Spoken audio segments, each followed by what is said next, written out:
Hello friends.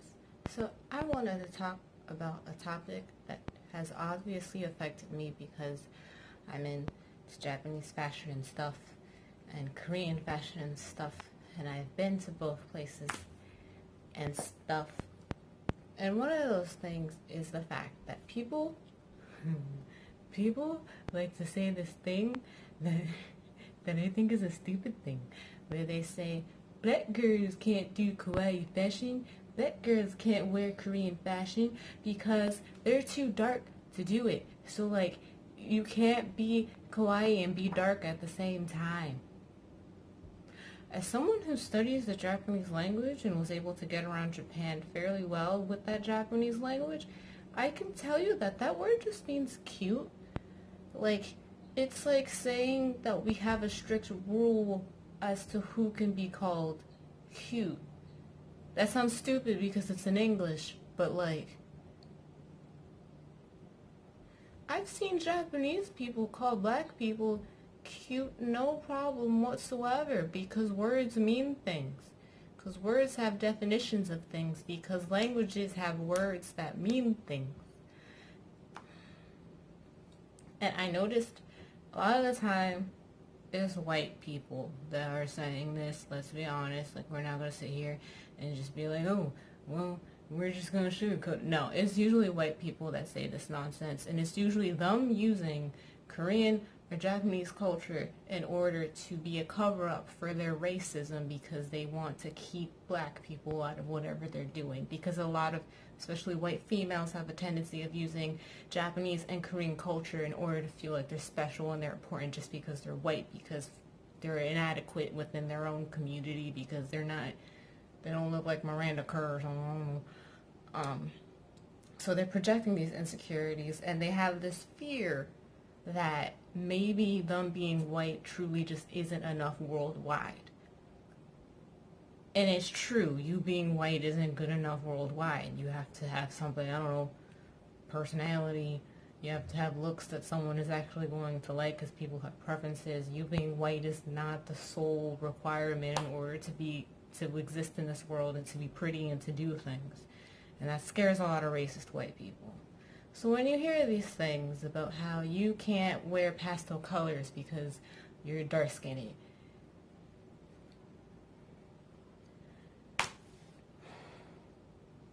ignore these people. I know it's hard, and it's especially easier for me to say, because even though I get these comments, I'm still light-skinned. But listen to me, friend. It's not worth it. It's harmful and it's obnoxious. But it's not worth allowing it to consume you the way that sometimes it can very easily do. These people are never going to change most of the time. Sometimes they change, but most of the time, no. When I was in Korea, I got called pretty several times. There was a whole crowd, ton of black people there. There was black soldiers there. There was black exchange students that weren't just me. There was a whole group of us there. I got called pretty just fine. I got asked to do street modeling just fine. Like, I got asked more for that than any of the white exchange students, and they noticed that, and a lot of them weren't very pleased with it and were angry at it. But their insecurity with their whiteness and where they're standing ain't your problem. So if they want to talk crap, they can get vocally slapped, and you just walk away. Talk crap, get vocally smacked. All I gotta say. Like, I had this white weeaboo just lose her mind and admit that she had lost her mind because of the way that I looked, because she was trying to do styles like how I do. She even outright went out to buy sneakers that I had said that I wanted, started adding more edge, because I mixed my African American culture with all my cutesy pastel throw out rainbow unicorn crap, and she was trying to do the same thing, but she's not, she white, so but she was very upset. She had a problem, and she admitted that most of her issues Well, because she was insecure and tried to blame me for the fact that she was insecure while saying that it wasn't my fault, but while saying it was my fault. It was a very weird experience. I don't have the receipts anymore because my phone at that time broke. I know it sounds convenient, but trust me, friend, I was upset that I didn't save it to my cloud. So that's that.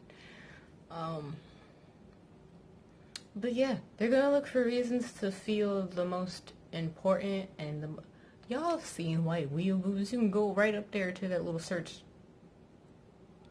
bar engine and type in weeaboo cringe. And most of the time, it's white girls being weeaboos.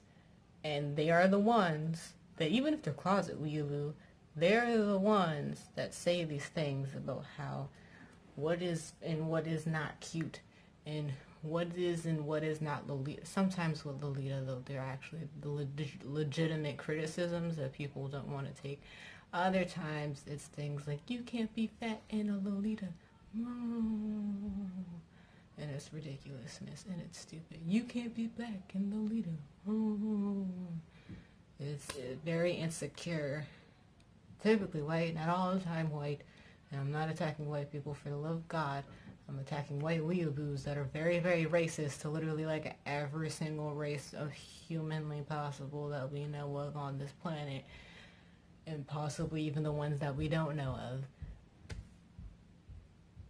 And want to use people's cultures as a means of feeling more important, more special. People do this with black culture all the time. We have modern day minstrel shows walking around looking crazy. But, and again, it's easier said than done to allow these things to get to you. If you want to wear Japanese fashion trends, go right ahead, especially since a lot of Japanese fashion trends come from America. They just come from eras that we just don't live in right now. And Korean fashion right now, I know because I was there, is just literally 90s urban fashion, which is why so many of them are walking around with dread mats. Like,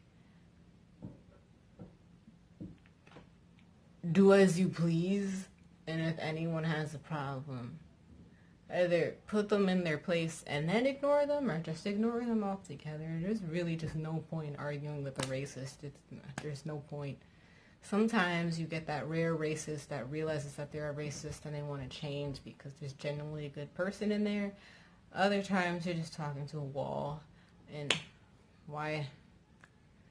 My mom had always said that if you're walking down the street and the dog is barking at you, it's not biting you or anything, and it's not going to keep you from your livelihood, why address the dog that's barking?